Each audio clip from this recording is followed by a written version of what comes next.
नमस्कार। हमारे फोन भाई ये तो हमारी दुनिया से जुड़ने का एक जरिया बन गए हैं, है ना? पर क्या हमने कभी ये सोचा है कि जब हम देख नहीं रहे होते तो ये चुपके से हमसे क्या क्या ले रहे हैं? चलिए आज इसी पर बात करते हैं। तो सवाल यही उठता है कि जब हम अपने फोन में खोए रहते हैं तो असल में हम क्या कीमत चुका रहे होते हैं? और ये बात सिर्फ वक्त की नहीं है, मामला उससे कहीं ज्यादा गहरा है। तो शुरुआत करते हैं सबसे पहले और सबसे सीधी चीज से, वो असर जो हम शायद हर रोज महसूस करते हैं, हमारे अपने शरीर पर। आपने टेक्स्ट नेक के बारे में तो सुना ही होगा। ये सिर्फ कोई कहने की बात नहीं है, ये एक असली मेडिकल प्रॉब्लम है। होता क्या है, जब हम लगातार फोन देखने के लिए अपनी गर्दन झुकाए रखते हैं तो हमारी रीढ़ की हड्डी पर जबरदस्त दबाव पड़ता है। अब जरा इन आंकड़ों पर नजर डालिए, ये आपको सच में चौंका देंगे। देखिए, जब हमारी गर्दन सीधी होती है तो हमारी रीढ़ पर करीब करीब 5 किलो का वजन पड़ता है। लेकिन जैसे ही हम सिर्फ 30 डिग्री झुकते हैं, ये वजन बढ़कर सीधा 18 किलो हो जाता है, मतलब 3 गुने से भी ज्यादा। और सोचिए, 60 डिग्री के झुकाव पर तो ये वजन 27 किलो तक पहुंच जाता है। आप अंदाजा लगा सकते हैं? ये तो ऐसा है जैसे आपने अपनी गर्दन पर एक छोटा बच्चा या कोई भारी भरकम बोलिंग बॉल उठा रखी हो। ये चार्ट साफ साफ दिखाता है कि ये वजन कितनी तेजी से बढ़ता है। और बात सिर्फ गर्दन की नहीं है, हमारी आंखें भी इसकी बड़ी कीमत चुका रही हैं। घंटों तक छोटी सी स्क्रीन पर देखने से क्या होता है? आंखों में थकान, धुंधला दिखना, आंखों में जलन या सूखापन और सिरदर्द, ये सब बहुत आम हो गया है। इसी को कहते हैं डिजिटल आई स्ट्रेन। और ये जो बात है ना, ये हमारे बच्चों के लिए तो और भी ज्यादा चिंता की बात है। रिसर्च बिल्कुल साफ कहती है कि बच्चे जितना ज्यादा समय स्मार्टफोन पर बिताते हैं, उनकी आंखों की रोशनी कमजोर होने का खतरा उतना ही बढ़ जाता है, जिसे मायोपिया भी कहते हैं। अच्छा, तो शरीर की बात तो हो गई। अब जरा उन असर पर नजर डालते हैं जो दिखते तो नहीं पर हैं उतनी ही जरूरी। मतलब हमारे दिमाग पर इसका क्या असर हो रहा है। इसे कहते हैं डिजिटल एमनीशिया। मतलब हमारा फोन एक तरह से हमारे दिमाग के लिए एक्सटर्नल हार्ड ड्राइव बन गया है। अब हम जानकारी को याद नहीं रखते, हम बस ये याद रखते हैं कि उस जानकारी को गूगल पर ढूंढना कैसे है। और ये जो फैक्ट है ना, ये तो सुनकर शायद आपको यकीन ही ना हो। सोचिए, साल 2000 में एक इंसान का अटेंशन स्पैन, मतलब ध्यान देने की क्षमता, औसतन 12 सेकंड की थी। और आज ये सिर्फ 8 सेकंड रह गई है, जो एक गोल्ड फिश से भी कम है। तो आखिर ऐसा हुआ क्यों?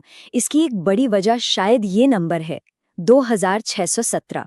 एक औसत इंसान दिन में इतनी बार अपने फोन को छूता है। हर एक टच, हर एक स्वाइप, ये सब हमारे ध्यान को छोटे छोटे टुकड़ों में तोड़ता रहता है। तो इसका नतीजा क्या होता है?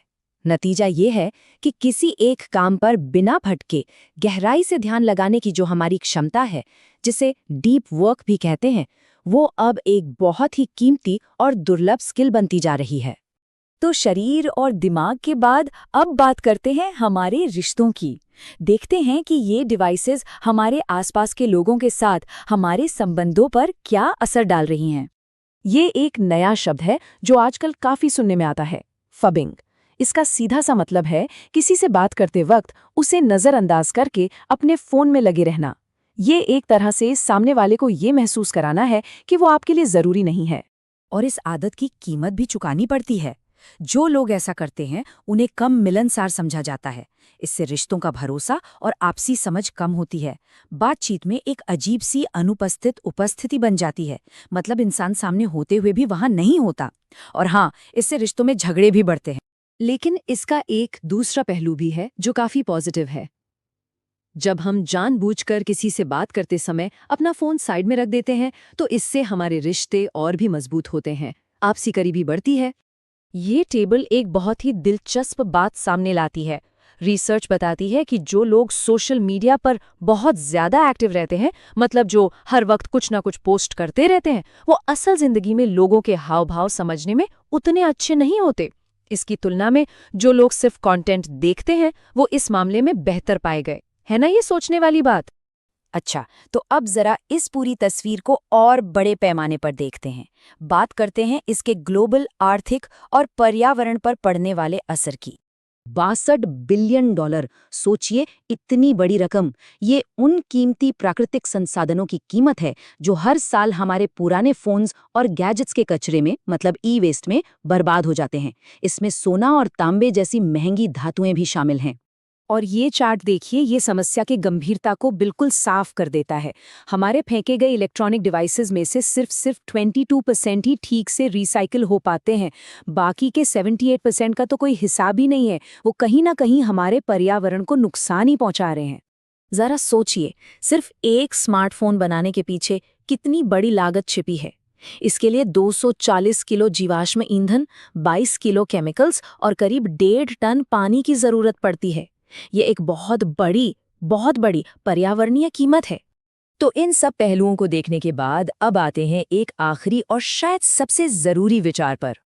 ये अपने आप में एक अजीब विरोधाभास है ना? हमने ये टेक्नोलॉजी अपनाई थी ताकि हम एक दूसरे से बेहतर तरीके से जुड़ सकें, लेकिन इसका गलत इस्तेमाल हमें उसी जुड़ाव से दूर ले जा रहा है जिसके लिए बनी थी। तो आखिर में ये सवाल हम सब के लिए है। अब जब हम इन सभी छिपी हुई कीमतों के बारे में जान गए हैं, तो क्या हम इस टेक्नोलॉजी का इस्तेमाल थोड़ा अलग, थोड़ा और समझदारी से करने का फैसला कर सकते हैं?